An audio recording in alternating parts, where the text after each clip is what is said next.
After spending many videos taking an introductory look at differential equations and what they are and what the solutions look like, we are finally ready to actually start solving these differential equations. And the most common question we get as we're starting to work with differential equations is if the differential equation is just made up of derivatives, can we use integration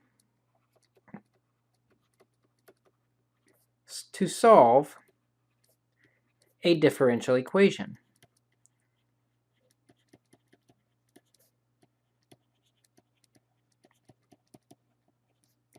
The answer to that question is, well, when we can, it's nice. When we can, we have what is called a separable equation. And a separable equation is one that can be written in the form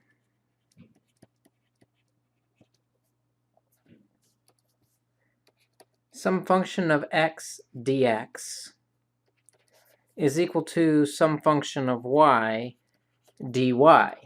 And if we can separate the x's from the y's as we separate the dx from the dy, it can be solved by integrating both sides.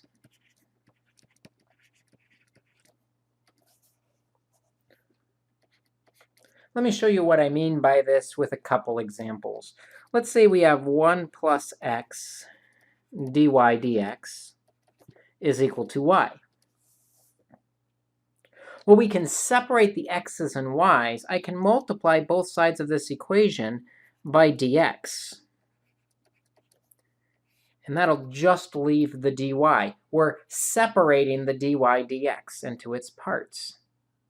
We also want to move the y's to the left so it's with the dy. So we're going to multiply by a 1 over y, which moves the y's to the left. And we're also going to multiply by 1 over 1 plus x to move the x's over to the right. And notice when we do all of this, we end up with 1 over y dy is equal to 1 over 1 plus x dx. We've separated the x's and y's from each other on opposite sides of the equation. Now we can integrate both sides. When we're integrating 1 over y dy, we get the natural log of the absolute value of y. And when we integrate 1 over 1 plus x, we get the natural log of the absolute value of 1 plus x. Now we need to remember when we integrate, there's always going to be plus a constant, and I'll call it C1 for now. That constant is technically on both sides, but if I subtract it from one side and move the constants over to the other side, we can kind of group them as a super constant that covers the constants from both sides. So we're only going to do one constant that represents the combination of both constants. And in fact, that constant's going to change a bit as we work here. We can solve this equation for y by exponentiating both sides, or taking a base of e on both sides. When we do, we'll end up with the absolute value of y is equal to, when we have an exponent with addition in it, that really means e to the first part times e to the second part. So e to the natural log will give us the absolute value of 1 plus x. And e to the constant gives us just e to the constant. An absolute value just means that we're accounting for both the positive and the negative. So I could think about this as y equals plus or minus, let's move the e to the constant out front, times 1 plus x.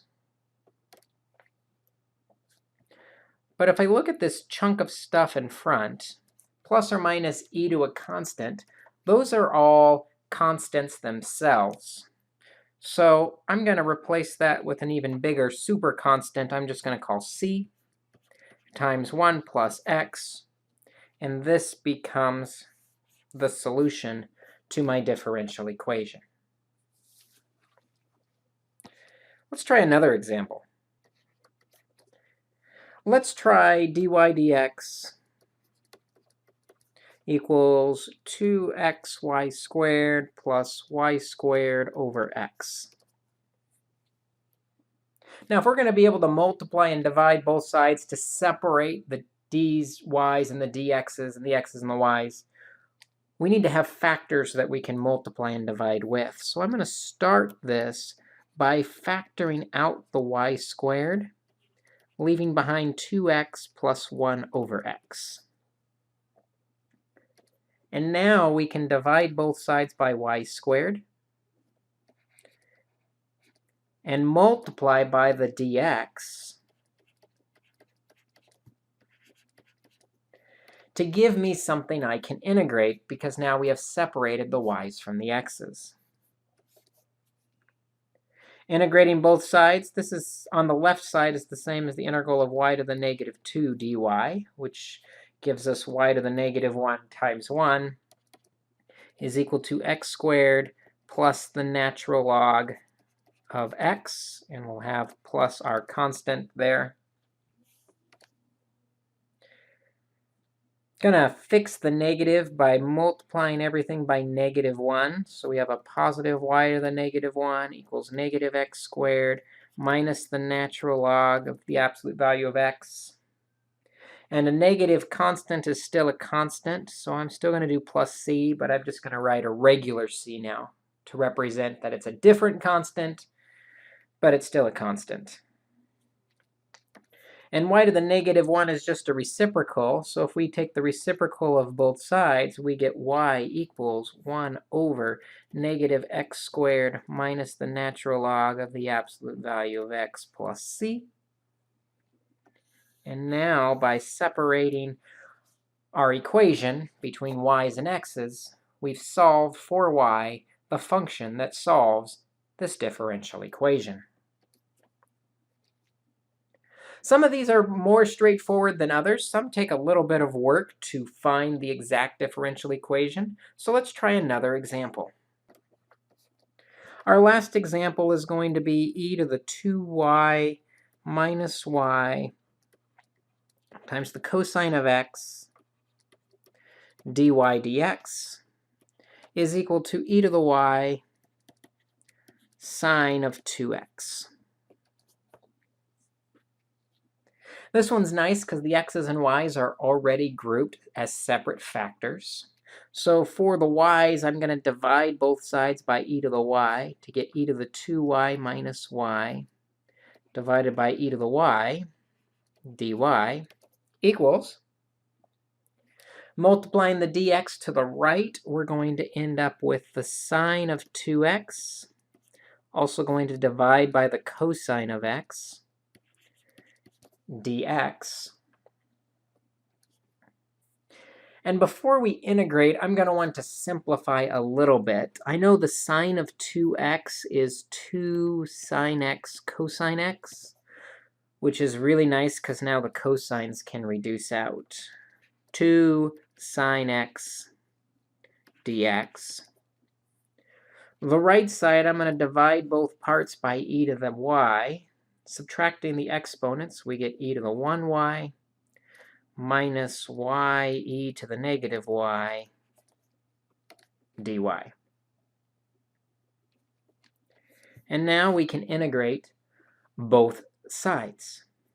The antiderivative of e to the y is just e to the y minus y e to the negative y is going to take a little bit of more work. I'm going to kind of come to the side here. The integral of y e to the negative y, and it's negative, so we can account for that negative sign, dy. We're going to do integration by parts where u is equal to y and dv is equal to e to the negative y dy.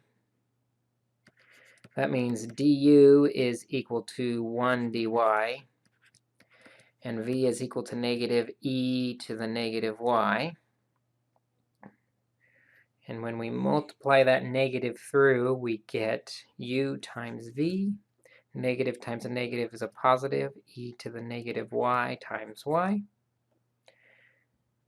Normally it's minus the integral, but we're distributing a negative through, so it's plus the integral of v du, which is negative e to the negative y dy. And that integral is easy to take. The antiderivative of e to the negative y is negative e to the negative y, and a negative negative makes a positive, being very careful with signs here. So that second half of the dy simplifies to y e to the negative y plus e to the negative y equals, the antiderivative of 2 sine is negative 2 cosine x, and we'll do plus our constant there.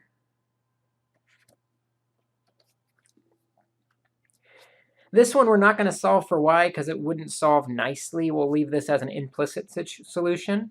But let's add a twist to this one. Let's say we have an initial value of y of 0 is equal to 0. We should then be able to solve for the constant c. E to the 0 is 1, plus 0 times anything is 0, plus e to the 0 is 1, equals negative 2 times the cosine of 0 is 1, plus c. So if I add 2 to both sides, to get that initial value of 0, 0, the constant has to be equal to 4. So for my final solution here, e to the y plus y e to the negative y plus e to the negative y equals negative 2 cosine x plus our constant of 4. And we've solved our separable differential equation. These do take a little bit of practice to get comfortable with, figuring out how to separate the variables x on one side and y on the other side. But once we do that, it's as simple as integrating both sides. So take a look at practicing these on the assignment, and good luck to you as you work on these.